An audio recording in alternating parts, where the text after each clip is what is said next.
Pablo Torre. So, in full disclosure, we're recording this on Monday, November 21st, and I've had people be late to the podcast for any number of reasons, right? News breaking, a meeting, they forgot to put it on their calendar, family stuff, whatever. We are recording about exactly right now, 52 minutes after the scheduling. We had scheduled this conversation, and I was wondering if you could tell our listeners why that is that we're late today. So I deserve this. I deserve that intro.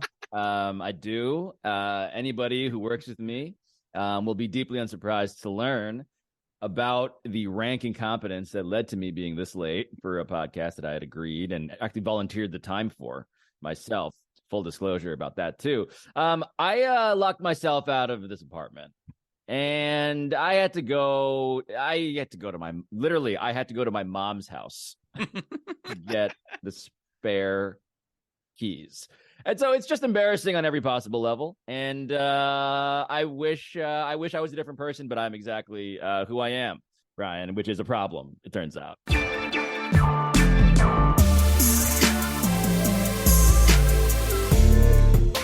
This is The Other 51. I'm Brian, and this week, my guest is Pablo Torre from ESPN.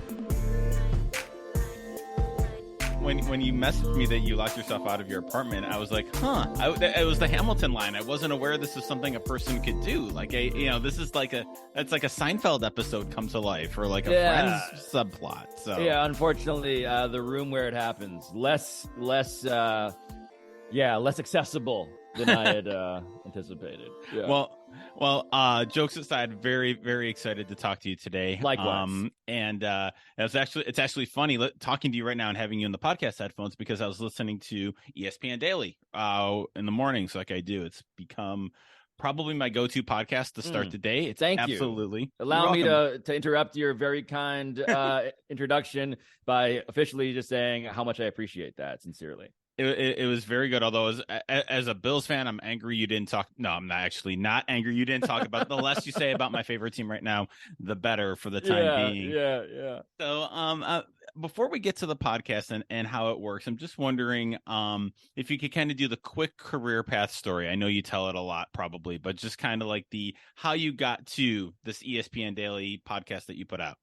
Yeah, so I could start this story in a couple different places. I'll zoom through about a decade in which I took the LSAT, bombed the LSAT due to like a panic attack, realized I needed to probably do the thing that I enjoyed doing, even though it was the thing that I never intended to do for money, which is write sports. I'd done that in college, done that for fun, interned at Sports Illustrated, worked as a fact checker at Sports Illustrated because I'd bombed the LSAT, ended up staying there. LSAT, I take it again, I do fine.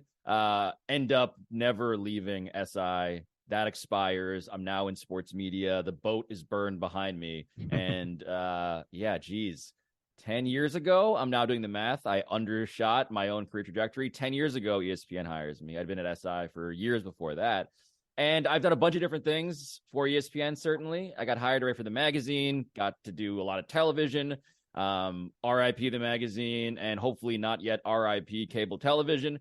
But the point is that podcasting became something that I never thought I would do in earnest as lovingly and as obsessively as I do now. But when Mina left ESPN Daily, Mina Kimes, my friend and colleague, who was a fellow magazine refugee, when she left ESPN Daily to go be one of the great analysts in our business covering the NFL, they asked if I wanted to do it, and it occurred to me that this was kind of the center of the Venn diagram for my magazine sensibilities, my now like eyeball deep immersion into the daily news cycle. And also I have always loved and appreciated podcasting as a listener. I just never had my own. So yeah, man, I've been doing it for now over 2 years. I recorded over like somewhere between like, I don't know, what is it? Like 1,000 or 1,000,000 episodes? I don't even know. It's a lot. It's a lot, Brian. So you mentioned the center of that Venn diagram and kind of want to piece out some of those pieces on there. But what is it when you started doing podcasts till now, what is it about this medium that kind of satisfies all those different, not only satisfies all those professional interests, but kind of draws on all of them as well? I think I now know I've the evidence to prove that I am a deeply curious person. And what this format allows me to do is dive into rabbit holes every single day with people who are more informed and better equipped to be experts on any number of topics. And when you combine that with the intimacy of the medium, in which it is something that you can do certainly while you're folding laundry, commuting, so forth and so on, but also like you're entering a sort of theater of the mind kind of scenario where I am now just like whispering and occasionally probably too often giggling into your ear about stuff. I find that there is a very different dynamic between host and listener than I have found with television or magazines or anything else, honestly. And that magazine experience that you had both at ESPN, the magazine, and Yes4 went out for the magazine, yes, and at SI. How does that, and it was more of a writing, and obviously we'll get into the writing differences in the podcast and all, but how does that experience as a magazine writer specifically, how does that kind of inform the podcasting thing, especially on a daily show where you're putting out something every day? Yeah, I don't want to be dutifully just obeying, oh, this is the top of the rundown in a given day of the sports news cycle. My sensibilities are a magazine writer's sensibilities, which is to say that I want to tell you a story that hopefully is not only worth your time, but makes you smarter, makes you laugh, makes you feel something.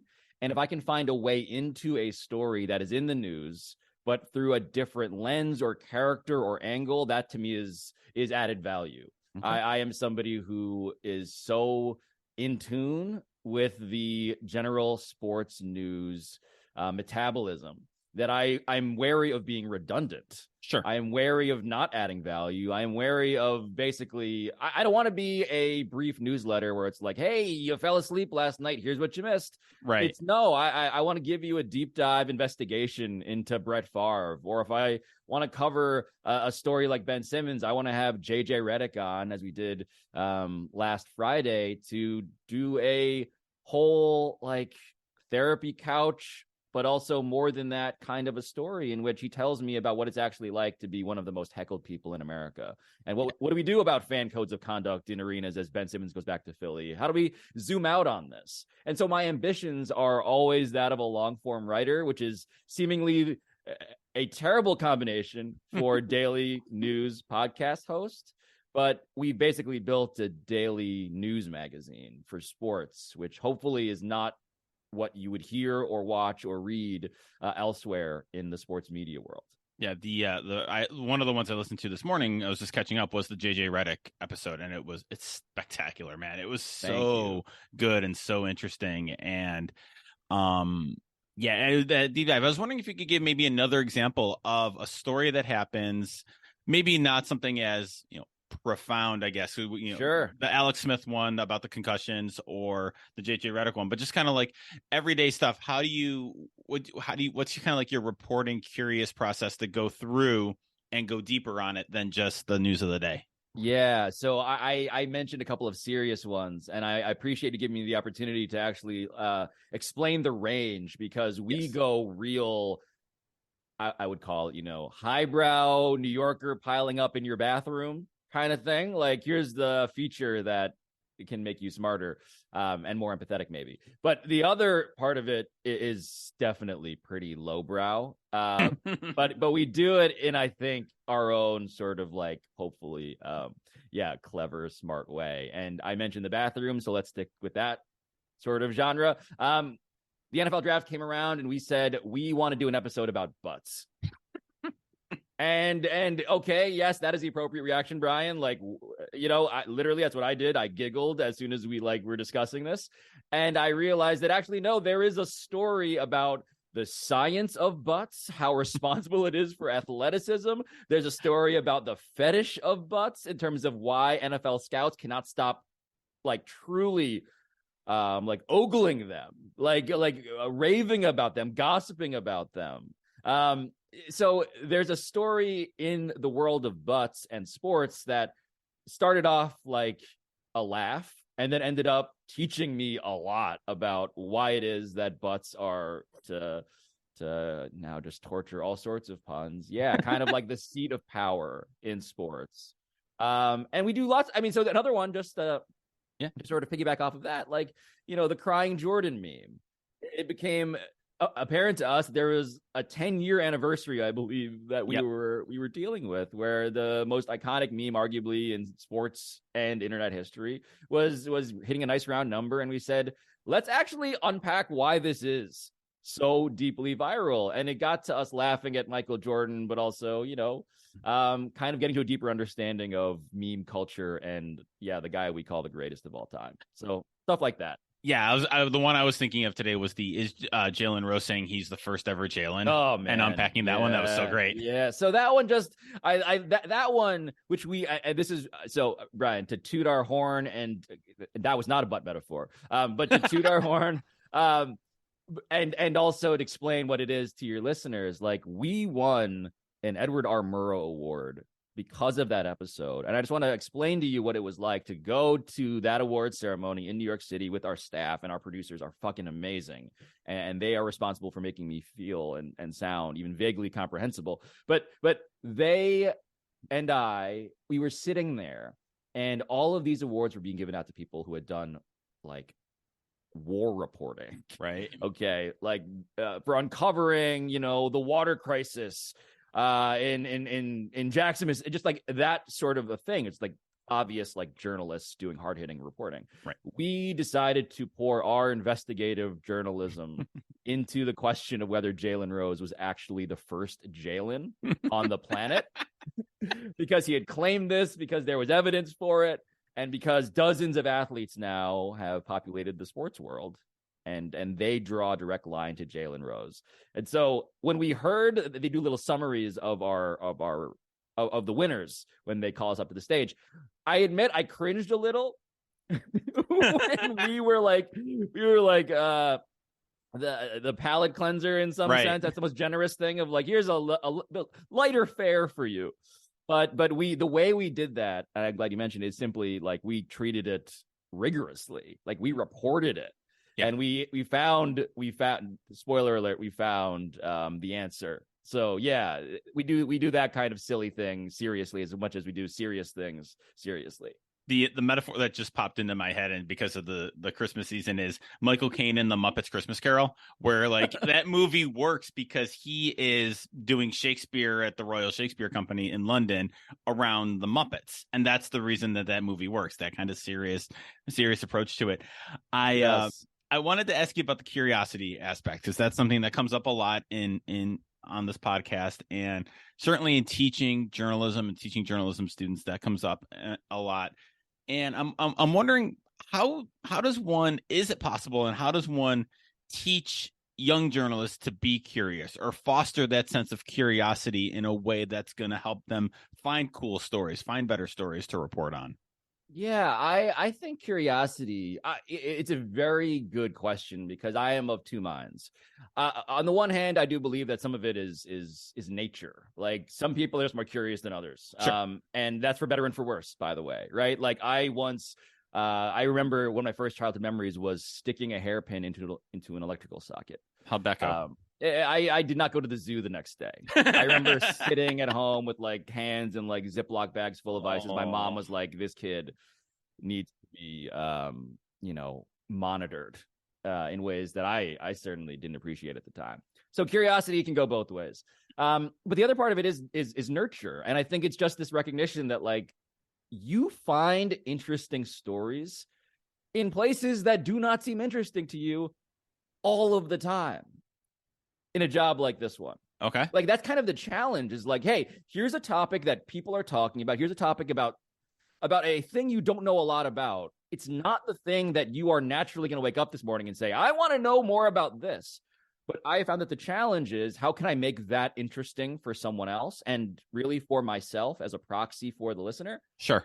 And man, like, I can tell you after hundreds of episodes that curiosity is a better default instinct response strategy than assuming that I got it. I don't need to know about that. Right. Like, actually, maybe give that person a minute and see where you tumble down into. And I found that that sort of generosity, maybe that's too high-minded, but I do feel like give people the time of day. Yeah. And see what happens. You'll be pleasantly surprised. I was going to say the word, as you were talking before you said generosity, the word that popped into my head was empathy. And I feel like that's a very similar thing. And one of the episodes that I really wanted to talk about was the interview you did with Alex Smith. So the former Niners and Chiefs quarterback, Reds and Commanders quarterback, watching the football team, whatever we're calling them. Yep. Anyway, he's always on Monday. You guys talk about football, but earlier this year, it was the week after the Tua Tagovailoa concussion. You scratched the whole. You talked to him about what it was like to get a concussion and the protocol and all of that. And that certainly strikes me as a curious thing. Like, I've got this guy. What is it really like to go through this? And so I'm just wondering, that episode, was that something that when Tua got hurt, because that was a Thursday night game, Tua got a second concussion and the horrific image. Did that pop in your head right away? Like, Monday, we're going to talk about this, or did it kind of come organically, or how did it work?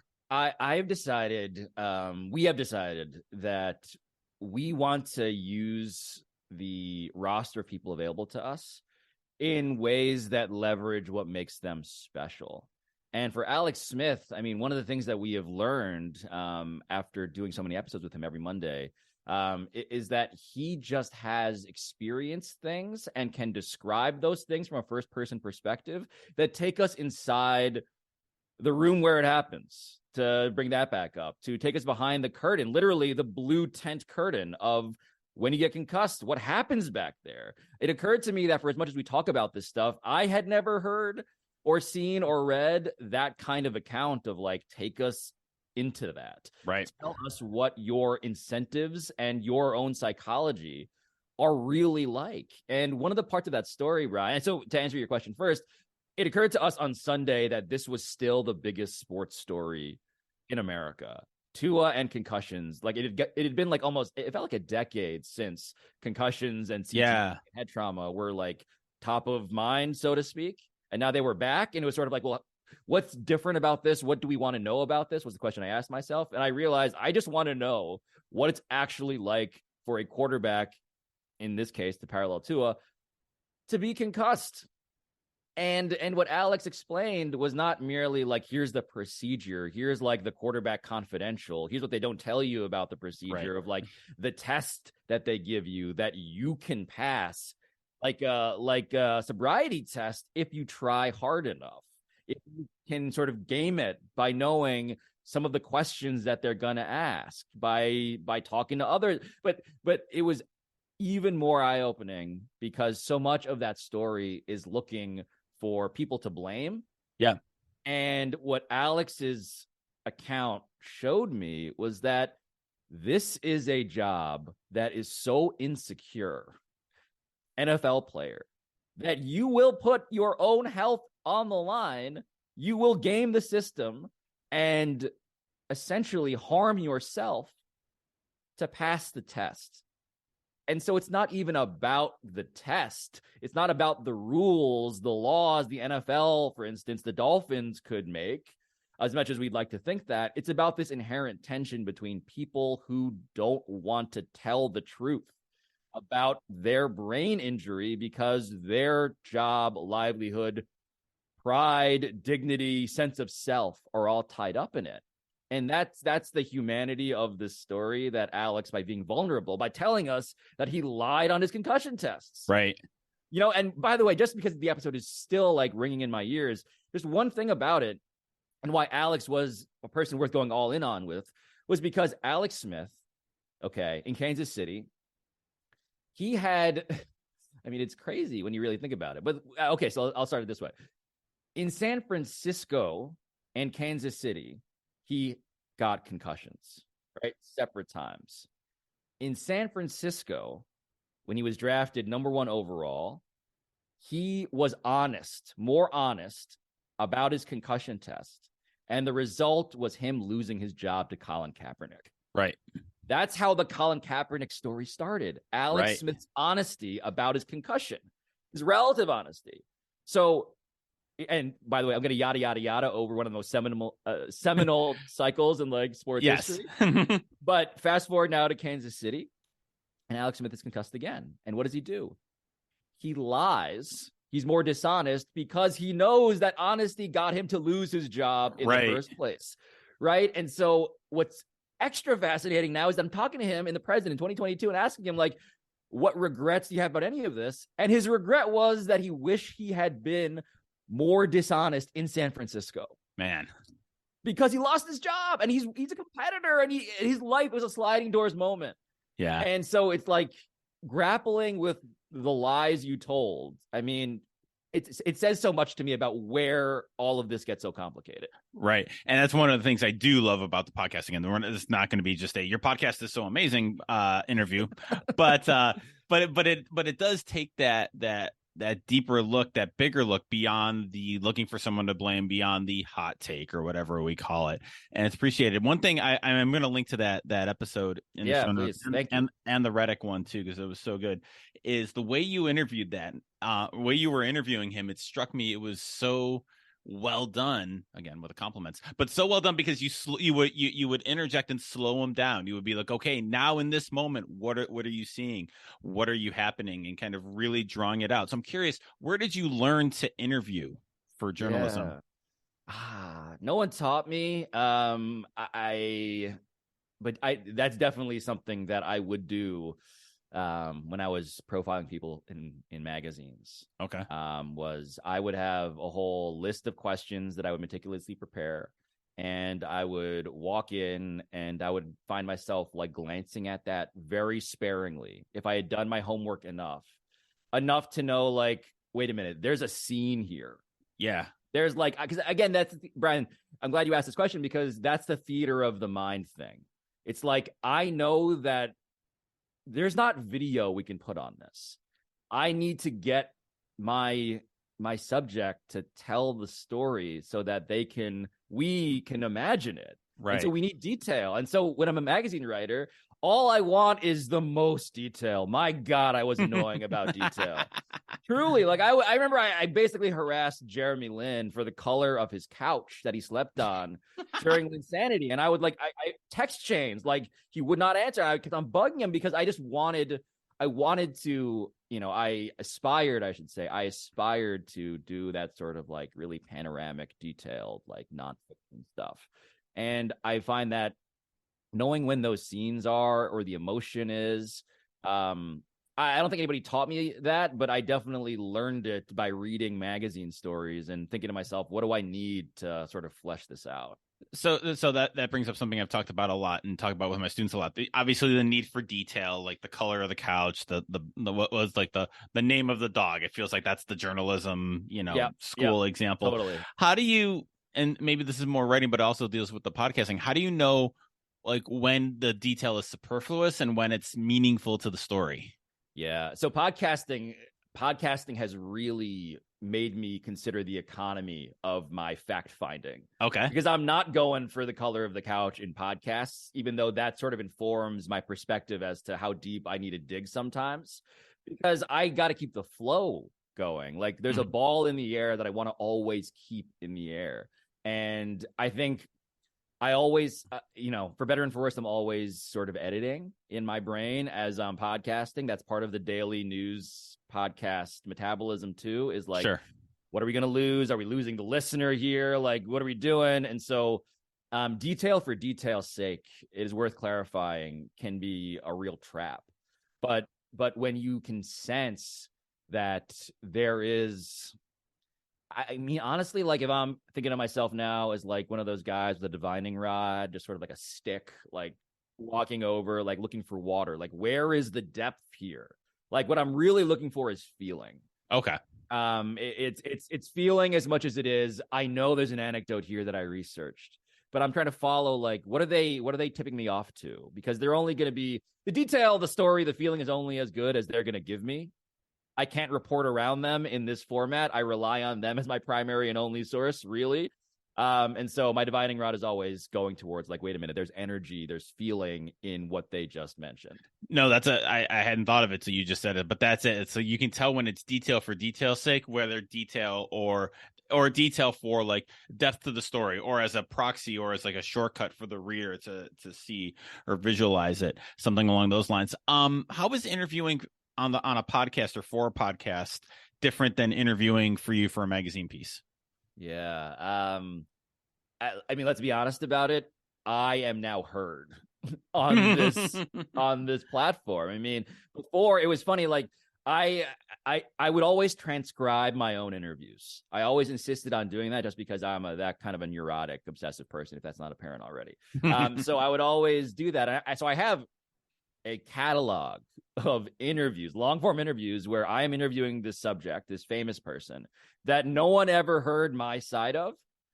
And so for me, this format is, so get to the center of the Venn diagram, it is the culmination. I hosted a TV show, High Noon, co-hosted with Bomani Jones, in which I was a partner, an interlocutor with Bo, and I was responsible for more or less half of the content. Here, I don't see the math that way. Okay. Because my job is not to be half the show. My job is to make my interview subject the best version of themselves that you will hear, essentially. And so what I am doing is always mindful of like, okay, I am heard here. I need to make that count. You know, like I want to be, it's a larger question of like, what is a host supposed to do? Sure. And sometimes, yeah, you'll hear me monologue a bit when I have something to say, but more often than not, like I'm there to make the other person sound good, essentially, to be very cold about it. No, I was going to ask, so the bigger question of what is a host supposed to do?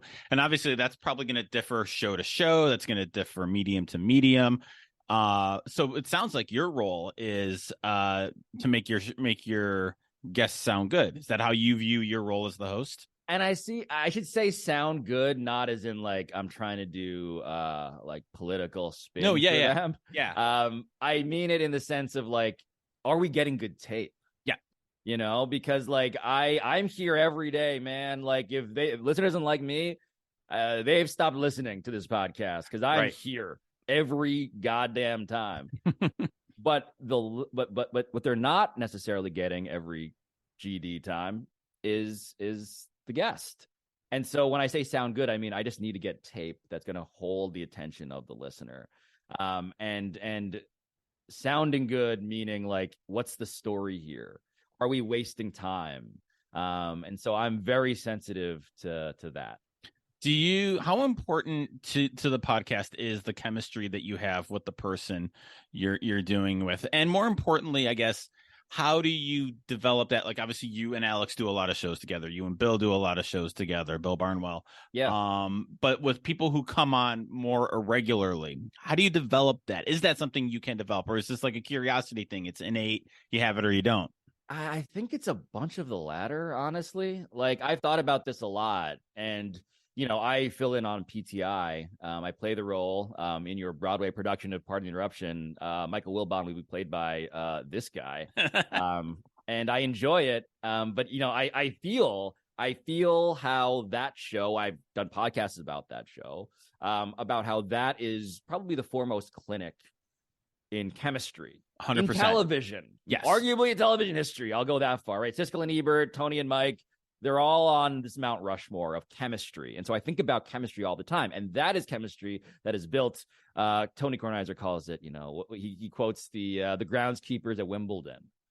1,000 years of rain, I believe. You know, that's what it takes to grow chemistry. And that's one school of thought is that. And that's real. Yeah. What I like to bring to the show, what I'm very proud of, is the ability to, okay, I'm not going to give you 1,000 years of rain, because that's impossible, but I'm going to make that other person as comfortable as they can be, such that they share things about themselves and what they know, and such that the conversation feels like we've known each other a lot longer than we have. And I think that's absolutely part curiosity, as to what you said. It's part energy, you know, like I find myself, I've learned something about myself, which is that I enjoy this shit. Okay. Yeah. and that fuels me. I actually like meeting people that I haven't talked to before, that I've only known from afar. I enjoy the challenge and the human act of connecting with a person through conversation. I just like it. And I don't know if I can teach that, but I can tell you that it definitely requires curiosity and energy, and also probably some awareness as to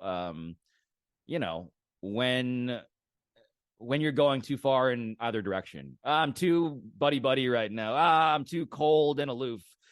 There is a balance there, and so it's a simulation of chemistry, maybe, or it's the beginning of chemistry. Sure. I'm curious. Do you miss writing? Yeah. In a very distinct sense. I miss having written. Yes. Yeah, it's that line, right? I feel that. Yeah. I don't love writing. I love having written. There's nothing more satisfying, nothing more high degree of difficulty than writing. I read all of the time, and I can't read without thinking about how something was written. And so I read things enviously, and I read things ambitiously, even though that ambition mostly gets channeled into a medium that is not the same as writing. Right. Yeah. I should have been clear, because obviously you do writing as part of this podcast, but writing in kind of like that what you used to do, the magazine different. sense. To your point, it's different. And at some point, I've sort of existentially mused about this recently. Like I it's an unhealthy exercise, but like if you were to sort of like rank, okay, like what am I actually best at?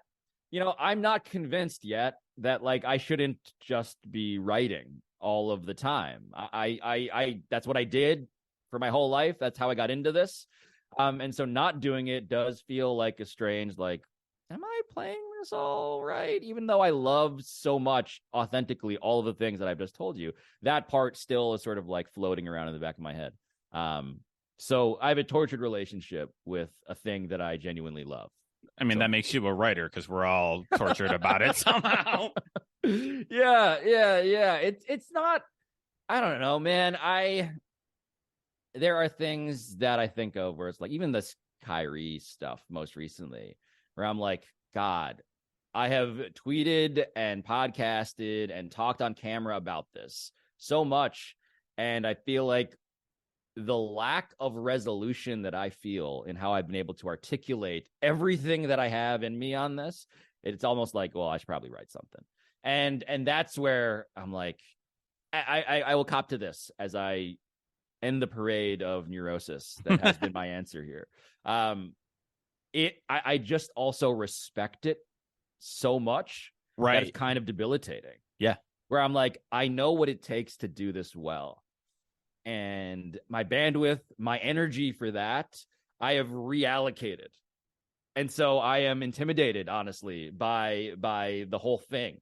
Right. Yeah. I know. I feel the same way. And it's like, one of the books I just read was Jeff Pearlman's autobiography of Bo Jackson. Yeah. And he was on the podcast, and it's sensational. But that's the type of book that's like, this is amazing. God damn it. Because I can't, like, I'm going to write a book. Oh no, I've got to compete with Jeff doing this. Not a chance. It's like what a songwriter must have felt like in the 60s when they heard a new Beatles record. Like, Jesus Christ. That, you guys. First off, Jeff should put that on his cover jacket. But I get it, because Jeff is one of the most rigorous reporters of 100%. Books. Yeah. And so just the sheer rigor and volume of sources and length of the work, it's at the outer bound of difficulty. And I agree. I take it as seriously as you just described in all of the formats. So that leads into the question I ask every guest. I'll ask you, what's the best thing you've read lately? Oh, that's a great question, man. I am kind of bummed to admit that, like, I have just been reading all of this stuff about FTX. Really? All right. Yeah, and SBF and like the crypto stuff. I would not say that this is the best single thing that I've read, but my God, have I found that fascinating. The portrait of a person whose psychology is fundamentally that of like a gamer. Like, I've been trying to like just establish, and I've been talking to friends on like group chats about this, just like trying to develop, like, I'm as if I'm profiling him, and I'm not, to be clear, but it's like, what the fuck was going on here? because there's this whole thing about like, I'm an ethical investor, all of this stuff. And there is this sort of like left-leaning appeal to him, and like what really happened and what's his actual like moral compass. And I just keep on returning to a theme that haunts me throughout modern life, which is some people just think of themselves as competitive video game players. And so much of the shit, the unintended consequences maybe is generously phrased, but like the negative consequences of their lack of morality because they've outsourced it to trying to game a system is everywhere. And so anyway, I've been way too deep into that. And so yeah, I will say this. I am fascinated by how people's brains have been eaten by the internet, while also feeling my own brain get eaten by the internet. Right. So what are we going to do now that Twitter's, whatever happens with Twitter? What are we all going to do, okay, man? This is a very related question to what I've been reading about. And what I've settled upon is that we ain't going anywhere, man. We are going to be wearing Twitter like it's a pair of underwear with 1,000 holes in it. We're going to be riding this broken down car for so long. We should go elsewhere. We should, for all of the reasons having to do with ethics and morality, and just like this is making us unhappy, broadly speaking and specifically speaking. But we're going to be on this thing. The reasons that we've been here this long, those things haven't changed. The right. Neurological feedback loops, those still are around. If you're around, Brian, if I'm around, if our friends are around, the people, our audiences seem to be around, and I say seem with underlined sort of like red marks, because who knows if that's real people and not real people, bots or whatever the hell, scammers. It's just hard to cut that cord. So yeah, we'll be there for a while is my prediction. Well, we got to be there, because I've tried some of these other ones. I've been looking at them, and like, it's not that they're not interesting, and I see some value in it, but like the ultimate value of Twitter is, like you said, we're all there. So right. Like, I don't have the bandwidth to go to three different places. Mastodon server. Yeah. You want me to? It's like, what? I'm not equipped to figure that out at this point. Not at all. So. Well, Pablo, this has been awesome, and I'm going to close this the way you with how you close your podcast, because it's one of my favorite little things on the internet, and I mean this, is that you close every podcast with "I'll talk to you tomorrow," and because it's not the usual "I'll see you tomorrow," "We'll be back tomorrow." It is very much like, no, I'm talking to you. So kind of recognizing that. I don't know why I love that so much, but I do. Yeah. I genuinely do. Thank you. No, that's why, I mean, to bring it full circle, right? Like, that's kind of why I love podcasting. It's because you can establish a relationship, and in this format, until that energy bar drains all the way out, I will, in fact, I would love to jump into your ears for another day. This was awesome. All right, thanks, Pablo. I appreciate it. Thank you, Brian. Sorry for being late.